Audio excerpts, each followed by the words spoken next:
Hi friends, అందరూ బాగున్నారా? అసలు నా లైఫ్లో జరిగే కొన్ని సిచ్యువేషన్స్ మీతో షేర్ చేసుకోవాలనిపిస్తుంది.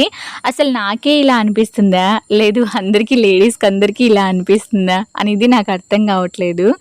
అసలు ఇంట్లో పని జరుగుతూ ఉందనుకోండి, ఇప్పుడు బోకులు కడిగేసాను, కసులు దోసేసాను అండ్ గుడ్డలు ఉతికేసాము, అమ్మయ్య ఈ రోజుటికి ఇంట్లో పని క్లీన్ అయిపోయింది అనుకుంటే కిచెన్లో ఎక్కడో మనకు డస్ట్ కనిపిస్తుంది. కిచెన్ ఇంకా క్లీన్ అవ్వలేదు. అంటే అది అయిపోయింది అనుకోండి హాల్, అండ్ అవి కూడా అయిపోయాయి అనుకోండి ఫ్రిడ్జ్, అరమరలు, అలాగే ఇక గోళ్ళు, ఇంకా రకరకాలన్నమాట. ఇవన్నీ అయిపోతే బయటకు వస్తే గడ్డి కనిపిస్తూ ఉంటుంది. ఈ గడ్డి వెరకాల, లేదు బయట బండ్ల మీద క్లీన్ చేయలేదు, కడగాల, ఇదంతా అంటుకుపోయిందే, ఈ పనంతా అయిపోయింది, అమ్మయ్య ఇక షాప్కి వెళ్ళిపోవచ్చు అంటే షాప్లోకి వెళ్ళిపోతే అక్కడ క్లీనింగ్ అనిపిస్తుంది, అక్కడ చెత్త కనిపిస్తుంది. ఇదంతా క్లీన్ చేయాలా, లేదా ఇప్పుడు మంచాలు అల్లుకోవాలా? మంచాలు అల్లుతూ ఉన్నామనుకోండి, క్లీనింగ్ ఇలాగే ఉండిపోతుంది. ఒకవేళ ఎవరైనా కస్టమర్లు వస్తే ఏమనుకుంటారు, ఒకవేళ క్లీన్ చేసుకుందాం అయిపోయింది అనుకుంటే, ఇక మంచాలు చూస్తే అయ్యో క్లీనింగ్ చేసుకుంటూ ఉండిపోయామే, ఈరోజు ఏం మంచాలు అల్లలేదే అనిపిస్తుంది. ఒకవేళ ఎవరైనా కస్టమర్ వచ్చి మంచాలు వచ్చి పొరపాటున ఒక మంచం ఎత్తుకొని వెళ్ళిపోయారనుకోండి, ఇంకా 2 మంచాలు వెళ్ళిపోతే ఇక్కడ మంచాలు ఏం లేవు కదా, త్వరగా మంచాలు అల్లాలి అనిపిస్తుంది.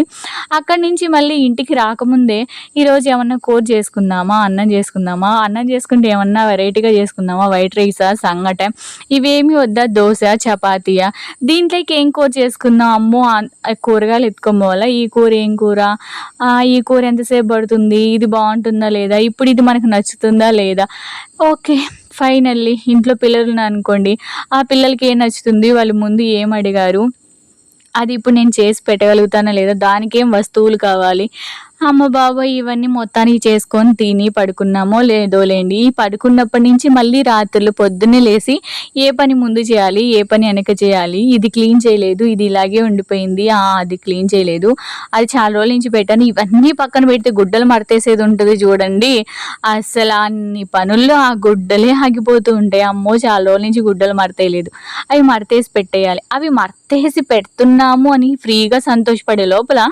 మళ్ళీ వాషింగ్లో గుడ్డలు వేస్తాం, మళ్ళీ బయట ఆరేస్తాం, మళ్ళీ తీసుకొని వచ్చి అదే సోఫాలో పడేస్తాం. సోఫాలో కానీ, కుర్చీలో కానీ, మంచం మీద కానీ జరుగుతూ ఉంటుంది. ఇలా ఒక పని మనకు అయిపోయింది అనుకునే లోపల ఇంకొక పని మనకు కనిపిస్తూనే ఉంటుంది. అది 1 కాదు, 2 కాదు, నాకేమైనా కానివ్వండి. ఇప్పుడు ఇంట్లో పని చేస్తూ ఉంటాను, షాప్లో వర్క్ చేస్తూ ఉంటాం కదా, ఈ రెండిట్లో ఏది బెస్ట్ అనిపిస్తే, అమ్మ బాబోయ్ నాకు షాపే బెస్ట్ అనిపిస్తుంది. ఎందుకంటే షాప్లో ఇంత పని చేసి ఇంకా కూర్చోవచ్చు అని ఉంటుంది, ఒక వాల్యూ ఉంటుంది, ఒక విలువ ఉంటుంది.